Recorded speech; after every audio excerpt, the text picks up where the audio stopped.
മുടി കൊഴിച്ചിലുണ്ടോ നിങ്ങൾക്ക്? എൻ്റെ മുടി നല്ല രീതിയിൽ കൊഴിയുന്നുണ്ട്. ഇടയ്ക്കൊന്നും മുടി വെട്ടിയായിരുന്നു. ഇനി അതുകൊണ്ടാണോ എന്നറിയത്തില്ല. പിന്നീട് അങ്ങോട്ട് മുടിയുടെ കൊഴിച്ചിൽ നല്ല രീതിയിലുണ്ട്. അപ്പം വീട്ടിലിരുന്ന് നമുക്ക് ഈ 3 ചേരുവകൾ കൊണ്ട് മുടി വളരുന്നൊരു അടിപൊളി ഹെയർ ടോണിക് ഉണ്ടാക്കിയെടുക്കാം കേട്ടോ. അതിനായിട്ടൊരു പാത്രത്തിലേക്ക് പനിനീർക്കൂർക്കയുടെ ഇലയും ഒരു 5 എണ്ണം ഇടണേ. കുറച്ച് കരിവേപ്പിലയും 2 ടീസ്പൂൺ ചായപ്പൊടി കൂടി ഇട്ട് 2 ഗ്ലാസ് വെള്ളം കൂടി ഒന്ന് ഒഴിക്കുക. ഈ 2 ഗ്ലാസ് വെള്ളം 1 ഗ്ലാസ് വെള്ളം ആകുന്നോടം വരെ ഒന്ന് പറ്റിച്ചെടുക്കണം കേട്ടോ. പനിനീർക്കൂർക്കയുടെ ഇല തലയിലെ ചർമ്മത്തിലെ രക്തയോട്ടം വർദ്ധിപ്പിക്കുന്നു. അതുമൂലം ഹെയർ ഫോളിക്കിൾസ് കൂടുതൽ ആക്റ്റീവ് ആവുകയും ചെയ്യുന്നു. അതിൻ്റെ ഫലമായിട്ട് കൊഴിഞ്ഞുപോയ മുടിയുടെ സ്ഥലത്ത് പുതിയ മുടികളൊക്കെ ഉണ്ടാവുകയും ചെയ്യുന്നുണ്ട്.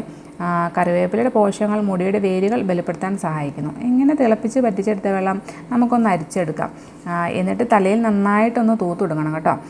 വകച്ചിലൊക്കെ മാറ്റി നല്ല രീതിയിലൊന്ന് മസാജ് ചെയ്ത് കൊടുക്കണേ. ഇതുപോലെ തൂത്ത് കൊടുത്ത് ഒരു 15 അല്ലെങ്കിൽ ഒരു 20 മിനിറ്റ് ഇങ്ങനെ വെയിറ്റ് ചെയ്തതിന് ശേഷം മുടി കഴുകിയെടുക്കാം കേട്ടോ.